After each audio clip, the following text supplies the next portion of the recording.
നാളെ college first അല്ലേ, താറിലൊരു പൊളി പൊളിക്കണം. ഇത് പൊളിക്കോളിയാ, അങ്ങനെയാണെങ്കിൽ ഞാൻ 390 എടുക്കാം. നിഞ്ച സെറ്റ് ചെയ്തിട്ടുണ്ട്, നമുക്ക് പൊളിക്കാം. താറിലാരും ഇല്ലേ? എടാ ഞങ്ങൾ നിന്റെ താറിന്റെ എസ്കോട്ട് അല്ലേ, പൊട്ടിച്ച് പുറകെ വരും. ഇത് പൊളിക്കോളിയാ. വണ്ടി എത്തിയല്ല.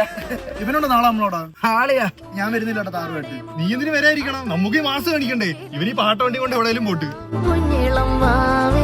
കണ്ണിട്ടായിരിക്കാൻ വേണ്ടി ഇവന്റെ വണ്ടി കൂടെ കൊണ്ടുപോകണം.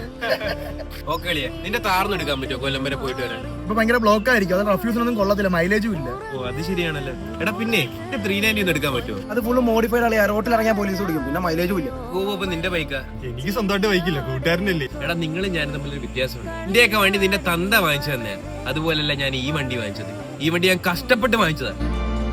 ഹരിയര നീ എവിടെ പോകുമ്പോ എന്റെ വണ്ടി എടുത്തോണ്ട് പോകുന്നത് എന്തിനാ? മൈലേജ് ഉള്ളതുകൊണ്ട്. അപ്പൊ മൈലേജിന് എന്റെ വണ്ടി വേണം.